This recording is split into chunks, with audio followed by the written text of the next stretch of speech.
वेदाहमेतं पुरुषं महान्तम् आदित्यवर्णं तमसः परस्तात् तमेव विदित्वातिमृत्युमेति नान्यः पन्था विद्यते यनाय। ओम शांति शांति शांति। प्रिय बंधुओं, मातृशक्ति, हम अपने लक्ष्य, मानव के लक्ष्य मोक्ष को प्राप्त करने के लिए उपाय वेदादि शास्त्र लाए हैं। उन्हीं के अनुसार हम पतंजलि के बनाए हुए सूत्रों का और महर्षि व्यास के बनाए व्याख्यान का आश्रय लेकर प्रयत्न कर रहे हैं। संसार में बहुत प्रकार के लोग हैं। जो भी आप सुन रहे हैं, मैं मानता हूं कि आपने पुण्य कर्म किए, नहीं तो इस अधर्म के प्रवाह में बहने वाले मनुष्यों के मध्य में से आप समय निकालकर आत्मचिंतन, परमात्मा की प्राप्ति के लिए सत्संग में सम्मिलित हुए प्रयत्न करें। यदि हम इस ओर समय लगावें, इसको अपना जीवन का मुख्य लक्ष्य बनावें, तो हम मोक्ष को प्राप्त कर सकते हैं, अन्यों के समान साधना कर सकते हैं। इस जन्म में मोक्ष मिले न मिले, और योग्यता होने पर मिल भी जाता है, फिर भी हम निरंतर उन्नति करके न्यूनातिन्यून अगले जन्म में मोक्ष को प्राप्त कर सकते हैं। ऐसा सामर्थ्य हम प्राप्त कर सकते हैं। हम एक सूत्र को पढ़ गए, अतः योगानुशासन। योग का अनुशासन करते हैं। योग क्या है? उसमें 4 भाग हैं। एक तो योग का लक्षण, योग किसको कहते हैं, और दूसरा है योग के भेद, योग के कितने भेद हैं, तीसरा उन योगों को प्राप्त करने के लिए उपाय, और उसके पश्चात योग को प्राप्त करने के पश्चात फल क्या। अब महर्षि पतंजलि ने योग के लक्षण बतलाते हुए लिखा है, योगा चित्तवृत्ति निरोधा। इससे पहले मैंने बतलाया था कि इस योग के प्रति लोगों के मन में श्रद्धा अतिरिक्त होने से इस शब्द को लेकर लोगों ने भिन्न भिन्न संदर्भ में इसका प्रयोग किया, लोग उसको मानने लगे। तो महर्षि पतंजलि ने जिस योग का लक्षण किया है, उस योग के सामने सारे के सारे नतमस्तक है। इसमें कोई विकल्प नहीं है, मतांतर नहीं है, विरोध नहीं है, सब समान रूप से स्वीकार करते हैं। तो लक्षण बतलाते हैं चित्तवृत्ति निरोधा। योग किसको कहते हैं? चित्तवृत्ति निरोधा। चित्तवृत्ति निरोधा योगा। चित्त की वृत्तियों का निरोध करना योग है।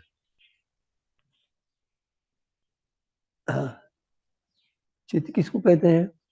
इससे पहले मैंने बताया था, जैसा एक घड़ा होता है मिट्टी से बना हुआ, मिट्टी उसका उपादान करने, घड़ा उसका कार्य। इसी प्रकार सत्व रजस तमस नामक 3 प्रकार के जड़ पदार्थ हैं, उनका भिन्न भिन्न सामर्थ्य, भिन्न भिन्न धर्म है उनके, उनसे मिलकर बना हुआ ये पदार्थ है। संसार में जो भी पदार्थ दिखते हैं हमको, वो सारे के सारे इन सत्व रजस तमस नामक 3 प्रकार के जड़ पदार्थों से मिलकर बनेंगे। जो हमको नहीं दिखते बहुत सारे पदार्थ हैं, वो भी जो जड़ से बने हुए महत्त्व है, अहंकार है, 11 इंद्रियां हैं, तन्मात्राएं हैं, सूर्यभूत हैं, उन्हीं के अनुसार ये चित्त भी, जिसको मन भी कहते हैं, अहंकार भी कह देते हैं, बुद्धि भी कहते हैं, जो भी कहे योग दर्शन उसको चित्त का, तो वह भी 3 पदार्थों से मिलकर बना। मनुष्य जब तक 3 पदार्थों के स्वरूप को अच्छे प्रकार से न जान ले, तो उनको वश में करने के लिए प्रयास नहीं कर सकता। मनुष्य इसको जान ले, पहले से ही ये एक परंपरा चल पड़ी है कि चित्त चेतन है, चेतनवत ही मनुष्य मानता है, चेतनवत ही इसका प्रयोग करता है और अपने आप को पराधीन मानता है। तो कहते हैं कि चित्त वृत्ति निरोध, चित्त के आधार पर बहुत सारे वृत्तियां होती हैं, उनका निरोध करना योग है। चित्त महर्षि पतंजलि ने लिखा है कि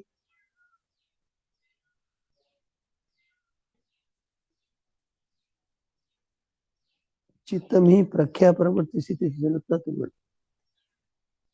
प्रख्या प्रवृत्ति स्थिति। महर्षि पतंजलि ने कहा है कि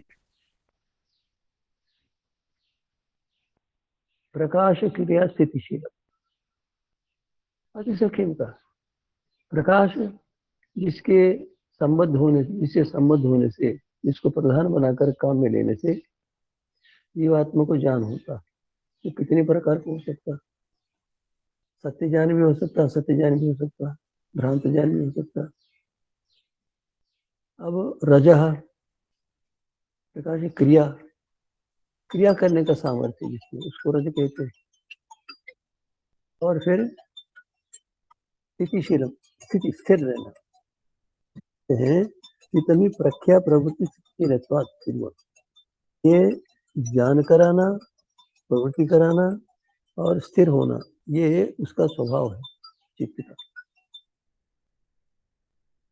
तो एक प्रश्न ही आया है, बहुत बड़ा प्रश्न था भी है, ज्ञान तो होता है मनुष्य को, पर प्रश्न होता है कि अज्ञान कहां से आता है। मनुष्य अज्ञान के कारण से बंधन में आता है, दुखों को भोगता है, और ज्ञान की प्राप्ति से वो फिर मोक्ष को, बंधनों से मुक्त होता है, दुखों से मुक्त हो जाता है। तो अज्ञान कहाँ रहता है, कौन है अज्ञान? एक तो सर्वव्यापक परमात्मा सर्वज्ञ होने से उसमें अज्ञान का नाम कोई भी नहीं मानता।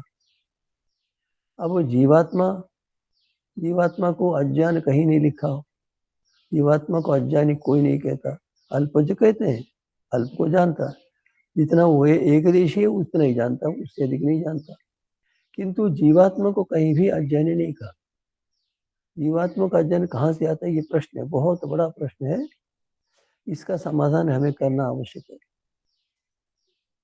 सत्व रजस तमस 3 प्रकार के जड़ तत्व हैं जो साकार हैं, आकारवान है, उनके मिलने से चित्त बना। चित्त में जिस समय सत्वगुण का प्रधान होता है उसको ज्ञान हो जाता है। ज्ञान मैंने बताया 3 प्रकार का होता, एक सत्य ज्ञान, एक मिथ्या ज्ञान, एक भ्रांत ज्ञान, संशयात्मक ज्ञान। अब प्रजा है, क्रियाशील है, क्रिया करता रहता है।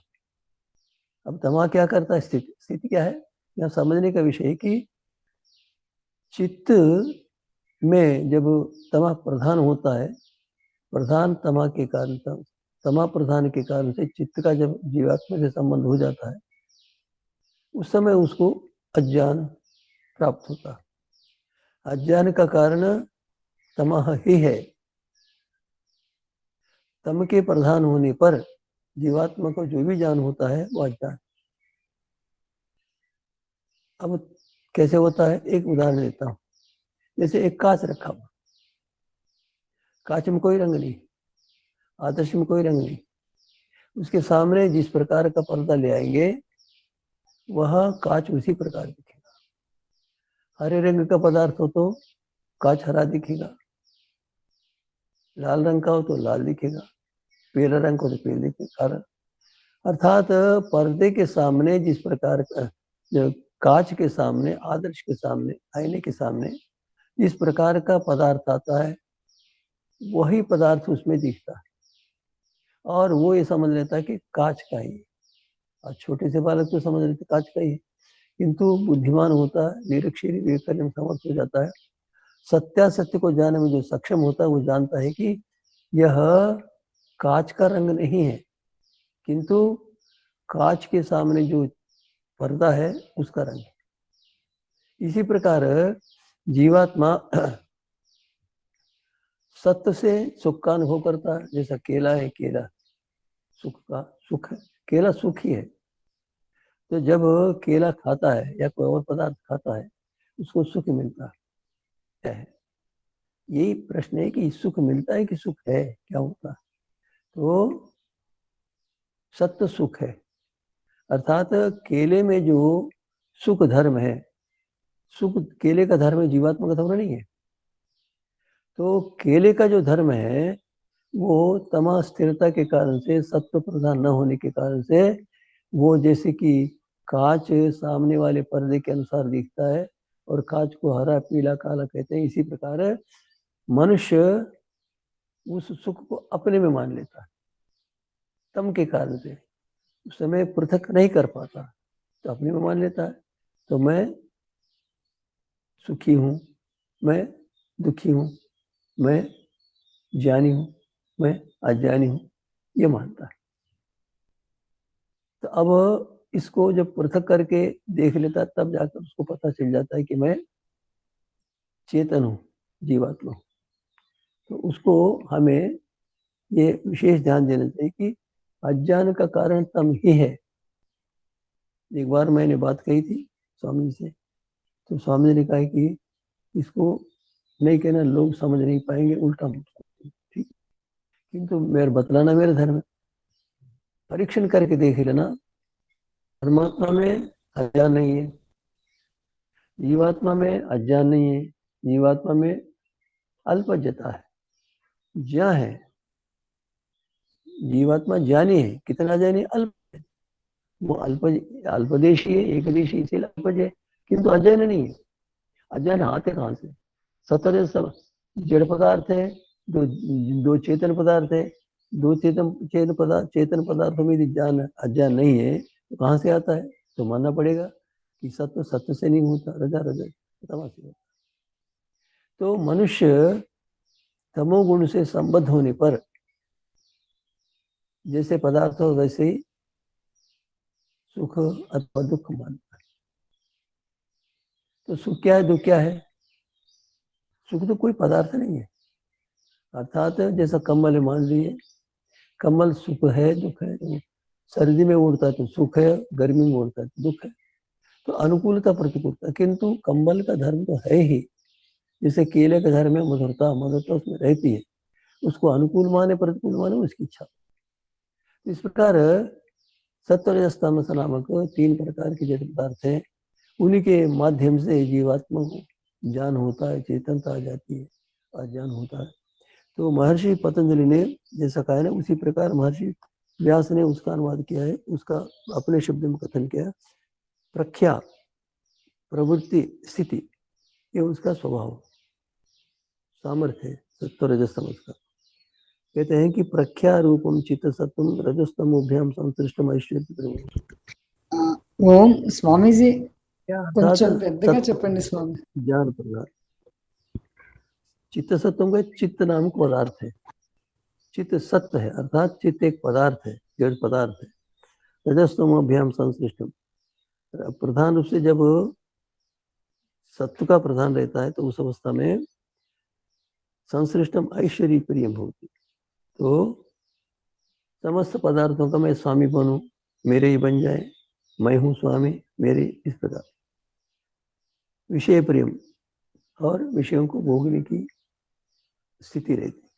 तो जब सत्य से संबद्ध हो जाता है, रज और तम गौण रूप से रहते हैं, उस अवस्था में पदार्थों का स्वामी बनना चाहता है, पदार्थों से सुख भोगना चाहता है।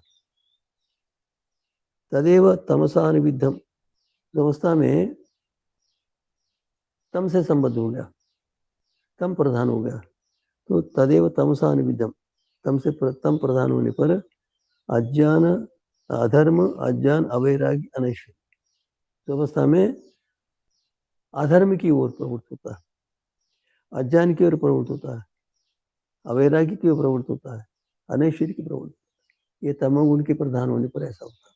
अर्थात उसमें धर्म का ज्ञान नहीं होता और ज्ञान की स्थिति नहीं रहती, और अवैराग्य, वैराग्य की बात कर रहा हूँ। महर्षि व्यास ने एक स्थान पर लिखा है, वैराग्य के नाम से बहुत सारे लोग भयभीत हो जाते, डरते। वैराग्य का नाम, उन्होंने वैराग्य की व्याख्या करते कहा कि ज्ञान से पराकाष्ठा वैराग्यम, यथार्थ है, ये ज्ञान की अंतिम स्थिति है, उसको कहते हैं वैराग्य। अत्यंत सुस्पष्ट, सुदृढ़, निश्चित, स्थिर ज्ञान होने पर उसका नाम है वैराग्य। तो वैराग्य प्रत्येक व्यक्ति को चाहिए, गृहस्थ ब्रह्मचारी को चाहिए, गृहस्थ को चाहिए, वनस्थ को चाहिए, सन्यासी को चाहिए, राजा को चाहिए, प्रजा को चाहिए, सबको चाहिए। किंतु वैराग्य के नाम से लोगों ने मान लिया है कि जो संसार से दूर भागता है, संसार दूर नहीं भागता, यथार्थ उसको न समझने से भ्रांति हो रही है। वैराग्य का अभिप्राय है कि ज्ञान की पराकाष्ठा, अर्थात ज्ञान की परली सीमा, अंतिम सीमा, उसको कहते हैं वैराग्य। तो उस समय उसको तम प्रधान होने से वैराग्य की ओर इच्छा नहीं होती, ज्ञान को प्राप्त करने की इच्छा नहीं होती, इससे ऐसी स्थिति नहीं होती। अनैश्वर्य, किसी के स्वामी बनने की इच्छा नहीं होती। तदेव प्रक्षीण मोहावरण, कहते हैं कि मोह से छुटकारा मिल गया, मोह की प्रधानता बनी गई।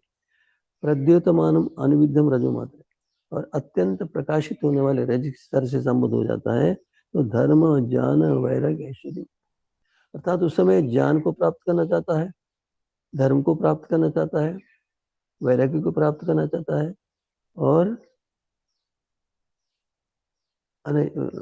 ऐश्वर्य विषयों का स्वामी बनना चाहता है।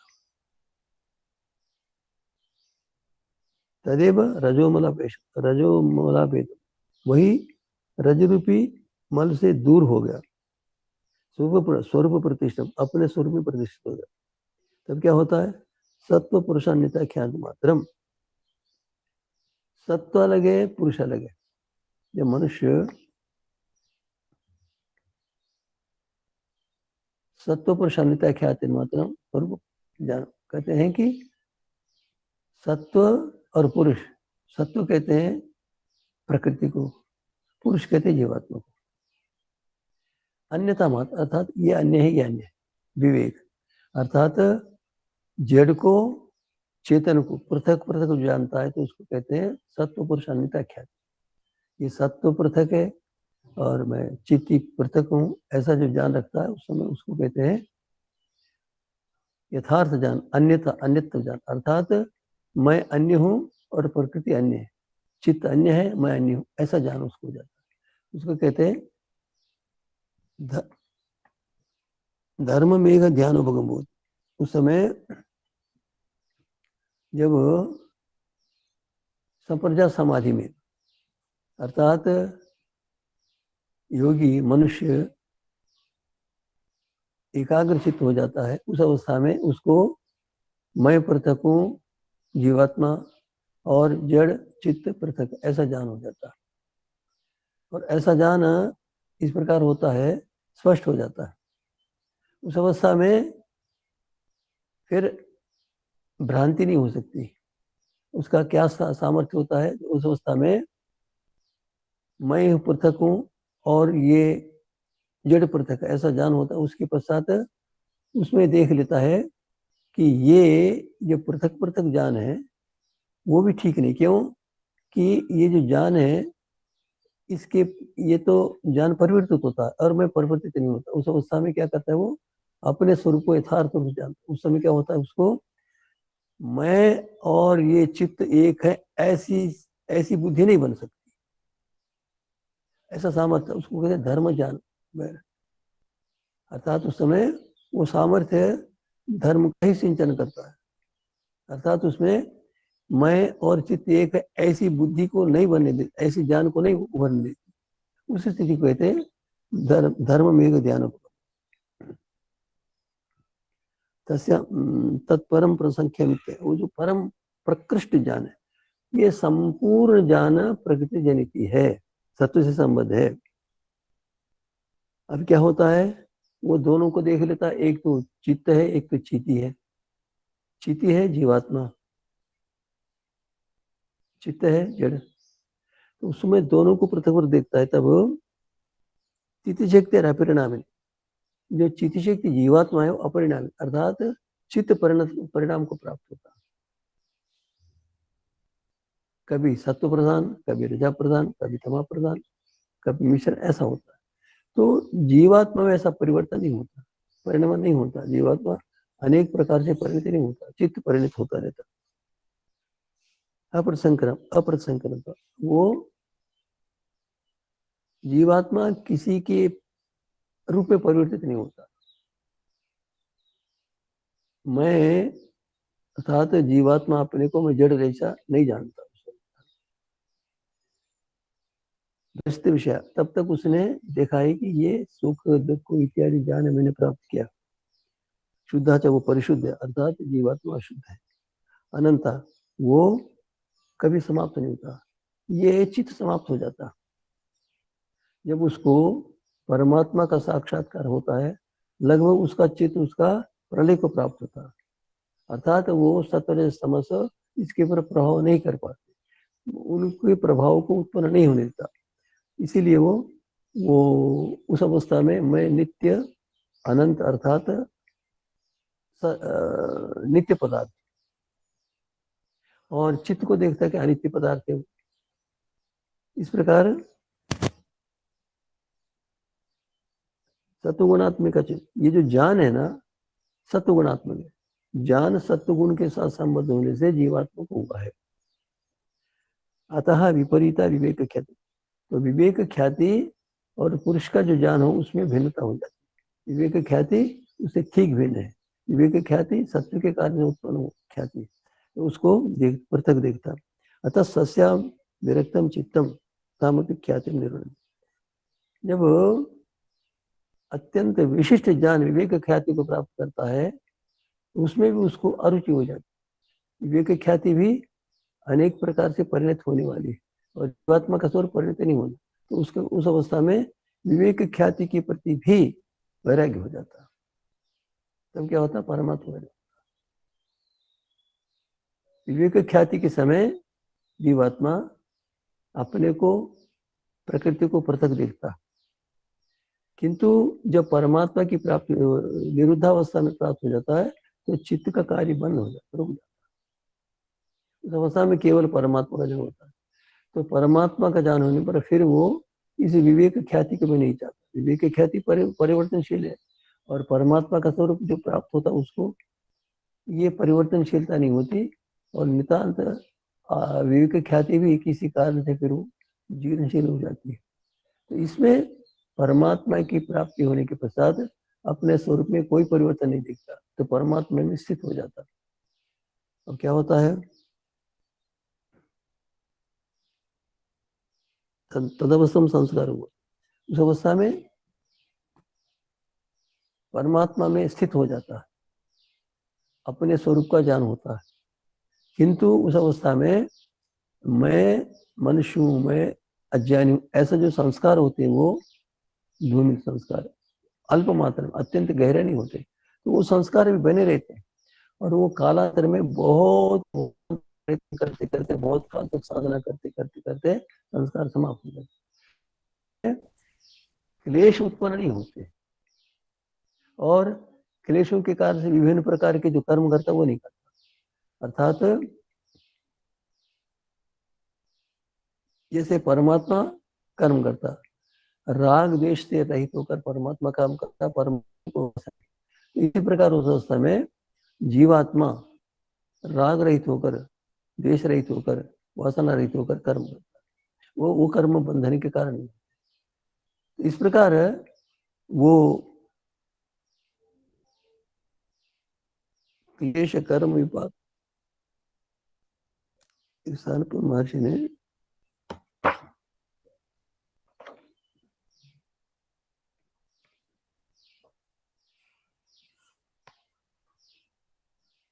प्रसंख्याने पे कुछ जैसा कहते हैं कि उस प्रसंख्यान अर्थात विवेक ज्ञान के प्रति भी राग समाप्त हो जाता है, तब सर्वथा विवेक ख्याति धर्म, उस अवस्था में अब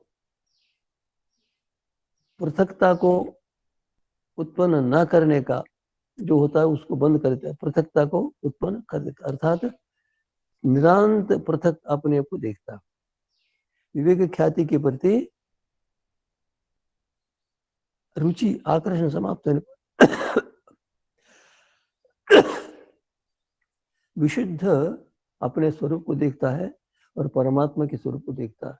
उस अवस्था में विवेक ख्याति की इच्छा नहीं करता, उसको कहते धर्म की समझ कहते हैं। क्या होता है उससे? तथा क्लेश कर्म नहीं, और वो क्लेशों की अविद्या अस्मिता राग द्वेष आदि क्लेश समाप्त हो जाते हैं, और क्लेशों से संबंध जो कर्म करता है वो क्लेशों से संबंध कर्म सौंपता है, क्लेश रहित कर्म करता है। उस अवस्था में समस्त प्राणियों का हित जाता है, और मनुष्य का लक्ष्य यही है। तो मनुष्य के लक्ष्य को प्राप्त करने के लिए ईश्वर ने ये विद्या विज्ञान हमको दिया। आगे कहते हैं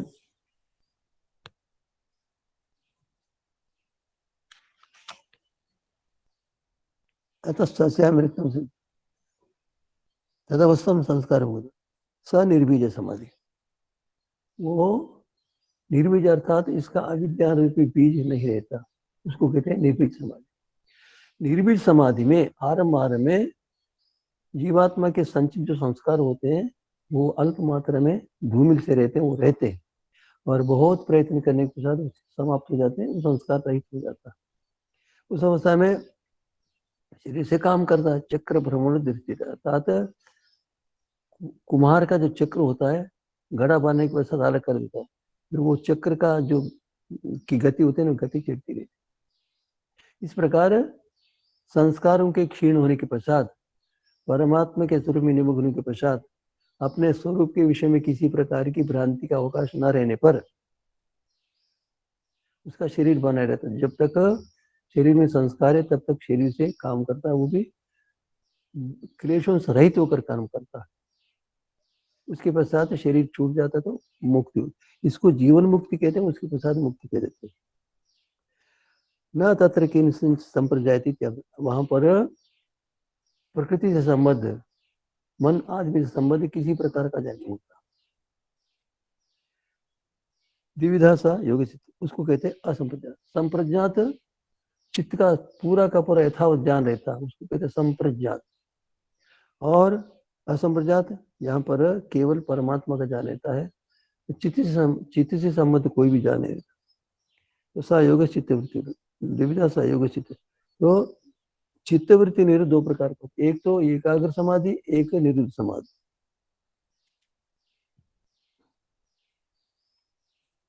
कहते हैं जब निरुद्ध समाधि प्राप्त हो जाती है तब क्या होता है? कहते तदा दृष्टु स्वरूप अवस्था, तदा उस समय जब निरुद्ध समाधि प्राप्त हो गई तब क्या होता है? दृष्टु स्वरूप अवस्था। यहाँ पर दो प्रकार से होता है। दृष्टु स्वरूप, एक दृष्टा जीवात्मा का अपने स्वरूप में अवस्थान हो जाता है, अपने स्वरूप को जानता है, अपने स्वरूप में निमग्न हो जाता है, अर्थात उससे प्रकृति संबंध नहीं रहता। दूसरा यह है कि दृष्टि स्वरूप में सर्वदृष्टा जो परमेश्वर है उससे उसके स्वरूप में अवस्थित हो जाता है। आरंभ में जीवात्मा अपने स्वरूप में ही निमग्न हो जाता है, उसके पश्चात फिर उसमें विद्यमान परमात्मा का ज्ञान होता है, उस अवस्था में परमात्मा के ज्ञान में स्थिर हो जाता है। तो तब कहते हैं कि उस अवस्था में क्या होता है? महर्षि व्यास ने लिखा है स्वरूप प्रतिष्ठा तदानीम, अपने स्वरूप में प्रतिष्ठित हो जाता और उसके साथ परमात्मा के स्वरूप में समर्पित हो जाता। यथा कैवल्य, जैसा कैवल्य मुझे, कैवल्य किसको कहते हैं? केवल से भाव कैवल्य, अर्थात केवल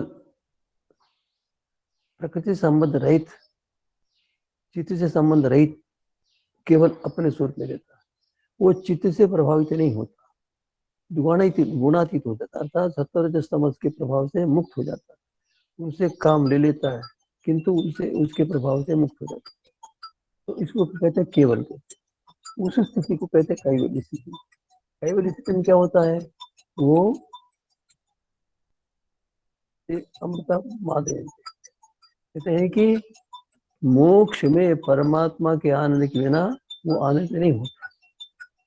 रसो वैसा परमात्मा आनंद स्वरूप है, रसन जब आनंद है, उस परमात्मा के रस को, आनंद को प्राप्त करके आनंदी हो जाता है।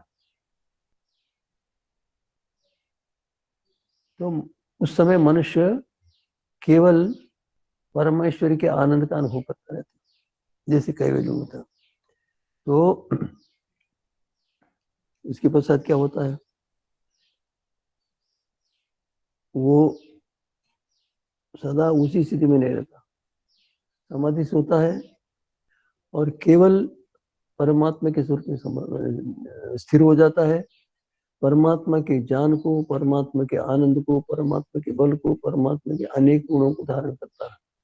उस समय उसके जो परमात्मा के स्वरूप में निमग्न हो जाता है, परमात्मा के स्वरूप में चित हो जाता है, उस अवस्था में परमात्मा का ज्ञान प्राप्त होता है और परमात्मा से सीधा संबंध हो जाता है। तो परमात्मा के जितने गुण है उनको प्राप्त करने का सामर्थ्य आ जाता है, परमात्मा के गुण को धारण करता है। जैसे परमात्मा समस्त प्राणी का हित चाहता है, वैसे उसका भी हो जाता है। तो वहां पर जैसे कि मान लो एक विद्यार्थी अध्यापक के सामने बैठ जाता है तो अध्यापक के गुणों से प्रभावित हो जाता है। इसी प्रकार जब प्रकृति से अर्थात चित्त से संबंध न होकर केवल परमात्मा में स्थित हो जाता है, उस अवस्था में परमात्मा के ज्ञान को, परमात्मा के आनंद को, परमात्मा के बल को, बहुत सारे परमात्मा के गुण को प्राप्त करता है। परमात्मा के गुणों के प्राप्त करते रहने से उसके जो भी संस्कार वासना के रूप में रहते हैं वो सारे समाप्त हो जाते हैं। तो परमात्मा के सानिध्य में बैठने से अज्ञान का नाश हो जाता है और ज्ञान का प्रकाश होता रहता है। परमात्मा के में बैठने से परमात्मा के गुणों को प्राप्त करता है। परमात्मा के गुणों के बल से वो लोक व्यवहार में ऐसा होता है कि परमात्मा के गुणों का अनुभव करता जाता है और लोग जैसे दुखी हो जाते हैं वैसे दुखी नहीं होता। तो ऐसी स्थिति बनी रही थी। उसके पश्चात सदा ऐसा बना रहता है, किंतु क्या होता है कभी कभी अनेक कारणों से वो प्रभावित हो जाता। अर्थात योगी है, शरीर में रोग हो गया, घाव हो गया, हाथ कट गया, पैर कट गया, तो उसकी अनुभूति होती है और विशेष अवस्था में उसे मुक्त हो जाता, उसके दुखों से मुक्त हो जाता है। इस प्रकार परमात्मा के आनंद की अनुभूति करता रहता है, परमात्मा के ज्ञान की अनुभूति करता रहता है। इसके कारण से उसका ज्ञान, उसका आनंद सदा बना रहता है, निरंतर बना रहता। अर्थात प्रकृति से संबंध नहीं होता, इसीलिए प्रकृति के किसी प्रकार से प्रभावित नहीं होता। वो सदा ऐसे ही बना रहना चाहता है, किंतु उसको दूसरे व्यवहार करने पड़ते हैं, पढ़ना पड़ता है, लिखना पड़ता है, व्यवहार करना पड़ता है। तो उस अवस्था में वो सामान्य स्थिति में आ जाता है। किंतु क्या होता है, वो कहते हैं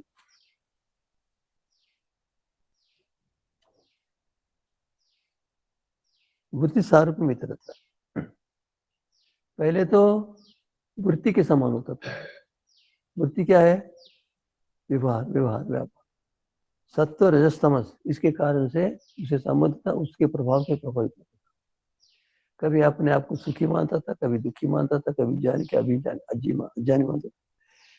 और लोक व्यवहार में वृत्ति के अनुरूप हो जाता है। चित्त में जो प्रधान होता है, सत्व हो प्रधान, रज हो प्रधान, तम हो प्रधान, उसी के अनुसार प्रभावित होता है।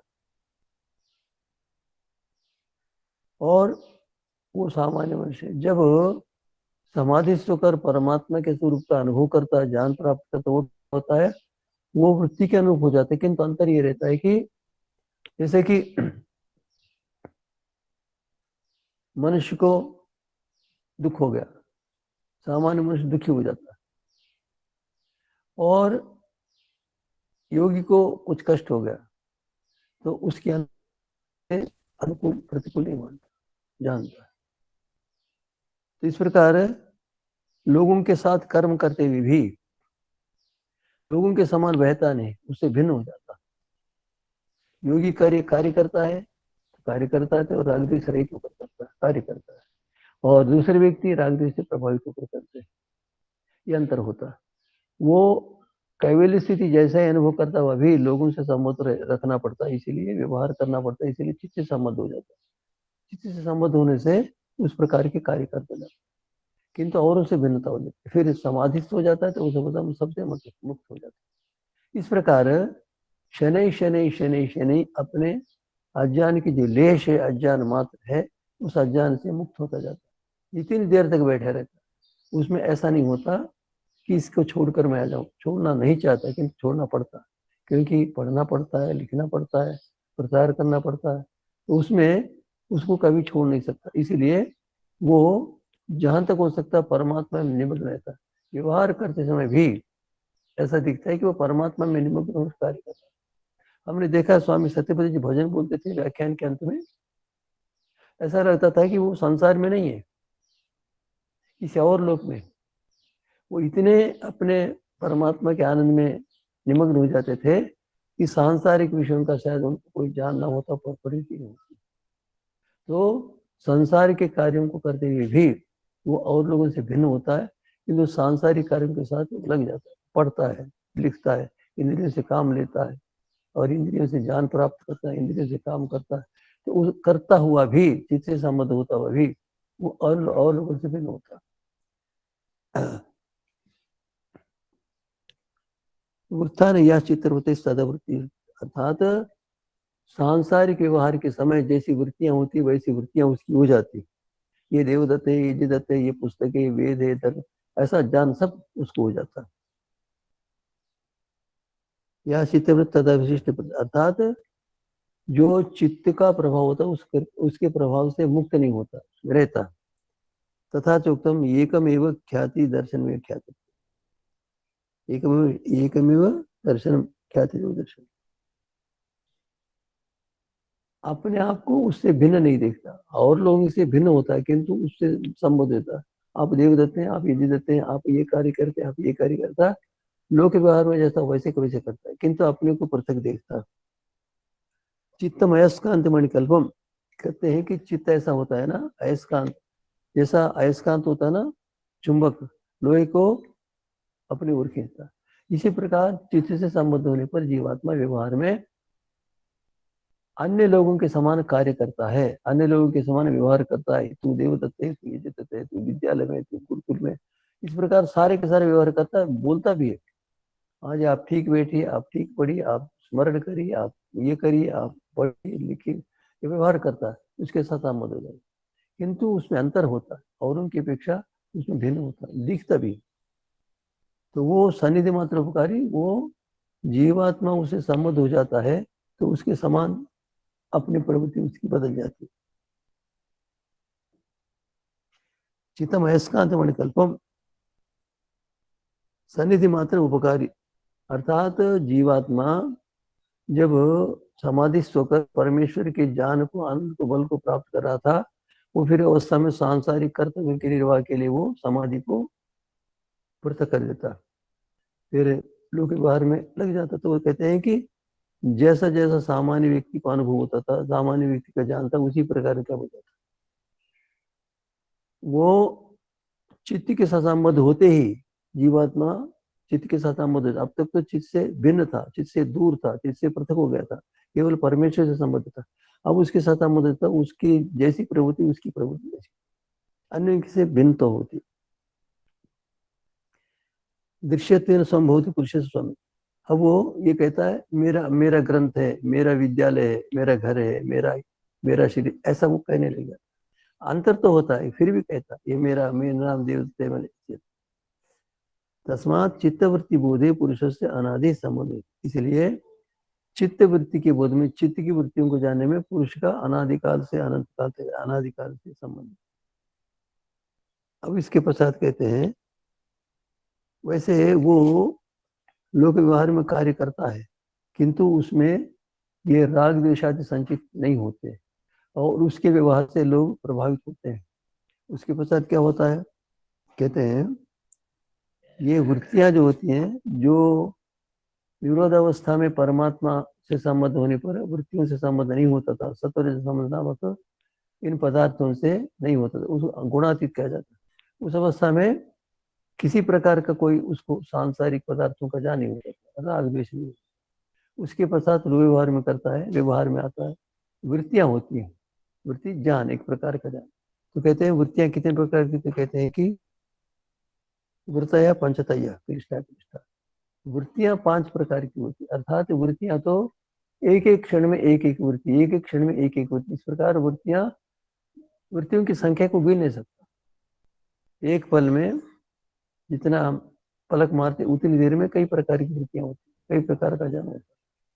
तो कहते हैं कि वो असंख्यात है, किंतु उनका विभाग कर दिया पंचतय, 5 प्रकार की होती। कृष्टा कृष्टा अर्थात क्लिष्ट और अक्लिष्ट, जिनसे क्लेश उत्पन्न होते हैं और जिनसे क्लेश उत्पन्न नहीं होते, ऐसे 2 प्रकार की वृत्तियां, 2 प्रकार का ज्ञान होता है उनका। मनुष्य निरंतर स्वाध्याय, सत्संग, ईश्वर उपासना करते रहने से इसकी ऐसी प्रवृत्ति हो जाती है कि वो संसार की ओर कम झुक जाता है और परमात्मा की ओर झुकता रहता है। निरंतर करते करते करते ऐसी स्थिति आ जाती है कि वो समाधि स्थिति को प्राप्त करता है। उसके पश्चात संसार में आता है, संसार में कार्य करता है, और संसार में कार्य करते हुए भी और उनकी अपेक्षा भिन्नता से वो व्यवहार करता है, उसका प्रभाव दूसरों पर होता है। और उस अवस्था में जो कार्य करता है, जो केवल संसार के मनुष्यों का उद्धार करूं, इसी प्रकार उसकी प्रवृत्ति होती है, गुणातीत हो जाता है, और उसका अपने लिए कोई कर्तव्य विशेष नहीं रह जाता, अपने लिए कर्तव्य विशेष नहीं देता, अपने लिए कर्म नहीं करता, वह दूसरों के भले के लिए ही कर्म करता है। और शरीर की रक्षा, शरीर के साथ व्यवहार अनिवार्य होने से, संसार के साथ अनिवार्य होने से शरीर का भी कार्य, शरीर से भी कार्य करता है, मन से भी कार्य करता है। तो वो उसका 2 ही प्रयोजन, एक तो समाधिस्थ होता है तो परमेश्वर से ज्ञान आनंद को प्राप्त करता है, लोक व्यवहार में होता है तो दूसरों के दुखों को दूर करने के लिए प्रयत्न करता है। केवल उसका दूसरों के उद्धार के लिए, दूसरों की उन्नति के लिए, दूसरे लोग अज्ञान से मुक्त होकर ज्ञान को प्राप्त करके परमात्मा के आनंद को प्राप्त करके मोक्ष आदि क्या बने, उसीलिए प्रयत्न करता है। इस प्रकार मनुष्य निरंतर प्रयत्न करते करते करते ऐसी स्थिति में पहुंच जाता है। मनुष्य का ये लक्ष्य है, मनुष्य का एक यही लक्ष्य है, मनुष्य का धर्मार्थ का मोक्ष इसी को कहते हैं। इस प्रकार हम प्रतिदिन स्वाध्याय करें, संध्या करें, ईश्वर उपासना करें, तो ऐसी स्थिति हमारी आ सकती है। अत्यंत निम्न से निम्न स्तर वाला मनुष्य भी यदि किसी कारण से प्रभावित हो जाए कि मैं दुखों से मुक्त हो जाऊं या सुखी हो जाऊं, तो उस अवस्था में वो प्रयत्न करता है। अर्थात मनुष्य अत्यंत दुखों से मुक्त युक्त हो जाता है, दुखों में निमग्न, कभी कभी विचार करता है परमात्मा सब झंझटें क्यों फंसा हूं, मैं मुक्त हो जाऊं, ऐसे विचार आते हैं। वो रहते सदा, दब जाते हैं, कभी उभरते हैं। तो उस प्रकार मनुष्य अपने जीवन में उन्नति को प्राप्त करना चाहे तो अत्यंत निकृष्ट से निकृष्ट मुक्ति भी उसको प्राप्त कर सकता है। हर कोई व्यक्ति उसको लक्ष्य बना कर चले, यम नियमों का पालन करता ऐसी स्थिति आ सकती है। अब बहुत सारे व्यक्ति ये समझ लेते हैं कि हमको संसार में रहना, संसार के अनुसार ही चलना पर्याप्त है, उनके लिए तो कोई कुछ नहीं कर सकते। किंतु संसार में अनेक प्रकार के दुख प्राप्त हो जाते, तब जब बुद्धिमान होता है उससे मुक्त होना चाहता है, उस अवस्था में प्रयत्न करता है। प्रत्येक व्यक्ति में यहाँ तक कहा है कि अत्यंत निकृष्ट से निकृष्ट व्यक्ति भी जो प्रतिदिन गौओं की गर्दन को काटकर उस मांस को बेचकर जीवित रहने वाला भी, वो भी उन्नति करने का अवकाश प्राप्त है, अर्थात उसको भी उन्नति करने का अवकाश प्राप्त है। कैसे? महर्षि पतंजलि ने एक स्थान पर, महर्षि व्यास ने एक स्थान पर बताया कि वर्षा होती है और सब स्थान पर घास उगाता है और वहां पर चलते चलते मार्ग बन जाता है। कोई व्यक्ति अत्यंत पापात्मा, करने में लगा रहता है, वह भी सत्संग में जाता है, सुनता है, या किसी महान पुरुष के जीवन को है, किसी के परोपकार करते हुए देखता है तो उसके मन में जागृत हो जाता है। ये भी देखते हैं कि एक व्यक्ति प्रतिदिन गौओं की गर्दन को काट कर पैसे कमाकर अपने बच्चों का पालन करता है, तो वह भी व्यक्ति उसमें भी अवकाश उन्नति करने का अवकाश रहता है। वो अपने पुत्र को अपने मुंह में से रोटी निकाल कर देने को तैयार रहता है। और एक ही केला है और बच्चा है, आप है, वो पहले केला उसको केले को बच्चे को खिलाना चाहता, क्यों? उसको सुखी देखना चाहता। इस प्रकार जिस व्यक्ति में सत्संग को या किसी स्थान पर बैठने के पश्चात किसी महान पुरुष को देखने के पश्चात यदि उसके मन में आंसू आ जाते हैं तो समझ लेना चाहिए कि उसको भी इस प्रकार उन्नति करने का अवकाश प्राप्त है। तो प्रत्येक मनुष्य उन्नति को प्राप्त कर सकता है, प्रत्येक मनुष्य को इसके लिए प्रयत्न करना चाहिए। प्रयत्न करते करते स्थिति आ जाती है, वो जीवन मुक्त हो सकता है और मुक्त भी हो सकता है। समान लक्ष्य ये। अब हम इसको समाप्त करते हैं। आपको किसी को संदेह हो तो पूछना हो तो पूछ लीजिए। ओम स्वामी जी।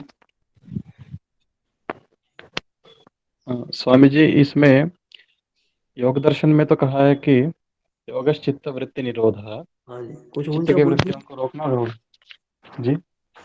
कुछ ऊंचा बोलिए। हाँ बोलिए। हाँ स्वामी जी, हाँ योगश जी, चित्त वृत्ति निरोध कहा है हाँ और जी। व्यास में योग समाधि, हम्म। तो दोनों में अंतर क्या है स्वामी जी? उस शब्द के अर्थ को खोलने के लिए उन्होंने समाधि लिखा, जो समाधि यूजर योगी से मिलाना भी होता है, दो और दो मिलकर चार होते हैं, योग, इसको भी योग कहते हैं। योग शब्द के अर्थ में अंतर होने से उसके स्पष्टीकरण के लिए व्यास ने योगा समाधि से लिखा है। स्वामी जी, 8 अंग हैं योग के, जी जी। तो सिर्फ समाधि को ही क्यों लिया है? यहाँ पर समाधि का अर्थ है ना सामूहिक रूप से, अर्थात शब्द की प्रवृत्ति के अनुसार है जी। ये योग शब्द जो है ना, वो चित्तवृत्ति निरोध की स्थिति को कहते हैं, इसको बतलाया। और समाधि जो है ना, वहां पर सामूहिक केवल एक अंग समाधि को लेकर नहीं। और उसने वाचस्पति ने लिखा भी।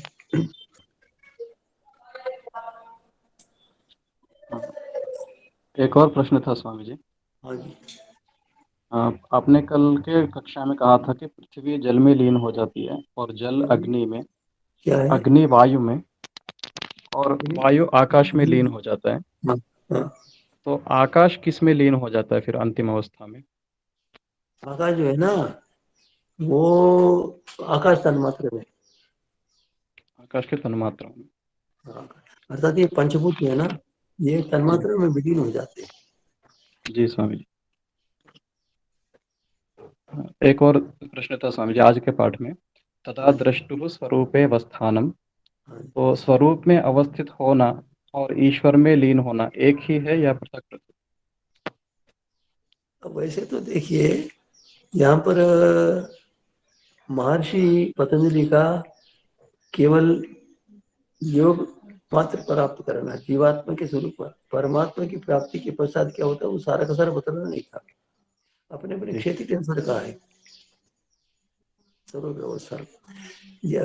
यथा कैवल्य, और कह दिया है कि कैवल्य में परमात्मा के आनंद की अनुभूति करता है। जी। कब? वो परमात्मा के स्वरूप को भी जानता है। तो यहाँ तक है वृत्तियों से भिन्न हो जाता है और अपने स्वरूप में स्थित हो जाता है। यहाँ तक है ना, इसका उसके साथ ये भी होता है कि अपने स्वरूप में स्थित होगा तो अपने स्वरूप में, अपने में विद्यमान परमात्मा के स्वरूप को जानने लग जाता है। शनि शनि जानता भी है। जी स्वामी जी। महर्षि ने दोनों को लिखे मिला दिया, महर्षि ध्यान मिले। जी, ये केवल तो अर्थात यहाँ सुनिए, जी दृष्टि स्वरूप अवस्थान में लिख सकता था पतंजलि, समाज करके लिखा, दृष्टि स्वरूप अवस्थान में लिख सकता था ना, दृष्टि जी क्यों नहीं लिखा? दृष्टि स्वरूप, तो उसकी दोनों अर्थ हो जाएंगे।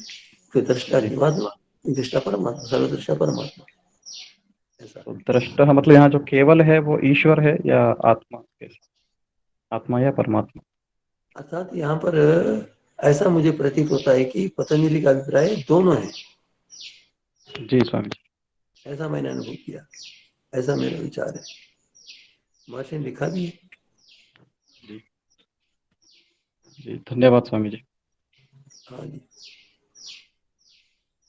और किसी को पूछना कोई बात?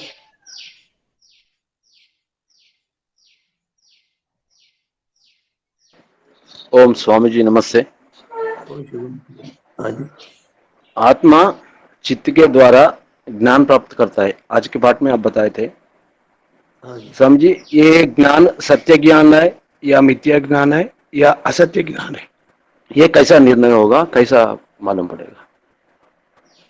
वो करते करते करते उसको प्राप्त कर लेता है।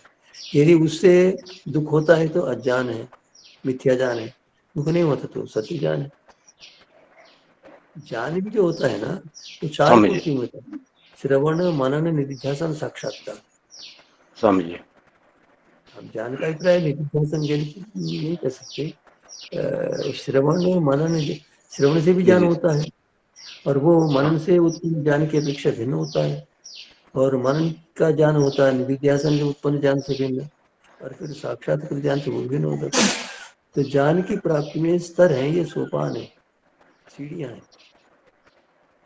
स्वामी जी। और एक प्रश्न है स्वामी जी। हाँ जी, ये चित्त, सत्य, रज, तम प्रकृति से बना हुआ है, जी हाँ। और शरीर भी प्रकृति से बना हुआ है, ये दोनों में अंतर क्या है स्वामी जी? एक स्थूल है, एक सूक्ष्म है। अर्थात जो जो सूक्ष्म है उसमें सत्व का अंश अधिक रहता है, सत्व के अणु अधिक मात्रा में रहते हैं। क्रमशः करते करते करते हृदय के अधिक होते, तम के अधिक होते हैं। स्वामी जी। ऐसा जैसे कि सत्तर संसाम साम्यावस्था प्रकृति, महर्षि कपिल ने लिखा सांख्य में, सत्व रजस तमस है ना, स्वामी जी। उनके मिलने से पहला स्थूल पदार्थ है महतत्व बुद्धि। उसमें सत्व अत्यधिक मात्रा में, सत्व अणु अधिक संख्या में रहते हैं, और रजाणु तमा आगे आगे सत्वाणु कम हो जाते हैं, न्यून हो जाते हैं, रजाणु बढ़ जाते हैं, तमाणु बढ़ जाते हैं। जैसा जैसा स्थूल बनता जाता है वैसे वैसे रजय के तम के अधिक हो जाते हैं, तो सत्व के न्यून होते रहते हैं। ऐसा। स्वामी जी। स्वामी जी ओम धन्यवाद। धन्यवाद। ओम स्वामी जी, आपने अभी कहा था कि चित्त में सत्व अधिक होता है, तो नहीं, कल। चित्त में नहीं। हाँ, जी। शरीर की अपेक्षा चित्त में अधिक होता है। हाँ जी। अच्छा अच्छा। वैसे चित्त में तो रज प्रधान होता है, आपने कहा था। क्या चित्त में रजस तमस भी होते हैं, तीनों होते, सत्व रजस तीन होते हैं। जी स्वामी जी। किंतु सत्व के अणु शरीर में विद्यमान सत्व अणु के अणु की अपेक्षा न्यून होते हैं। जी अर्थात शरीर में न्यून होते हैं, उसकी अपेक्षा चित्त में अधिक होते हैं। इसकी अपेक्षा महत्व में और अधिक होते हैं सत्व के अणु। जी स्वामी जी, धन्यवाद। वो हाँ, जो कोई पूछना तो पूछिए।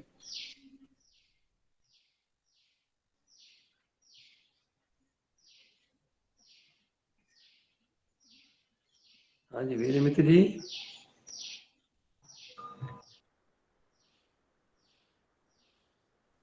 वेदमित्राचार्य गाరు లెఫ్ట్ అయ్యారు స్వామీజీ. लिफ्ट है स्वामी जी, हाँ लिफ्ट जी, हाँ जी, అయిపోయింది. बोलिए बोलिए। అది लिफ्ट हो गया. कोई पूछ रहा है क्या? जो कोई पूछना हो तो पूछ सकते हैं, पूछिए।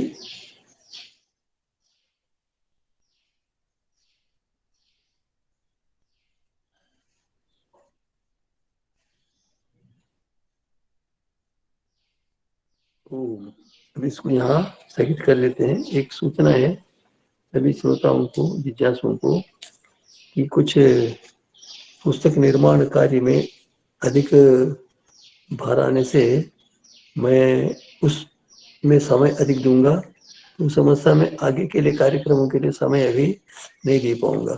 तो अगले सोमवार को फिर से योग का क्रम चलेगा, योग की शिक्षा चलेगी। तो संस्कृत का भी विचार है, दिव्यमान उनके इस बार संस्कृत का और दिव्यमान निर्माण का कार्यक्रम इस सप्ताह में नहीं चलेगा।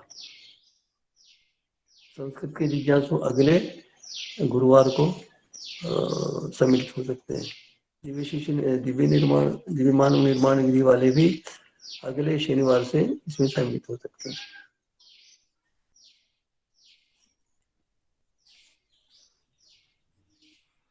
वेदमित्र जी, ओम। अब शांति पाठ करें। हाँ ठीक है आचार्य स्वामी जी। ओम। अब करिए शांति पाठ। आचार्य गणपति जी।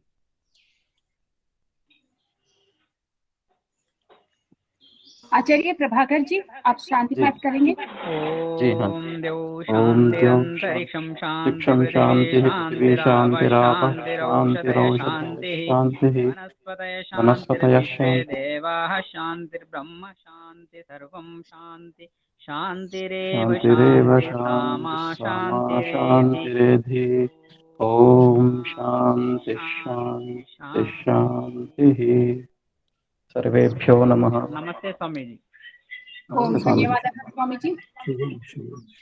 ओम नमस्ते स्वामी जी। नमस्ते स्वामी जी, धन्यवाद।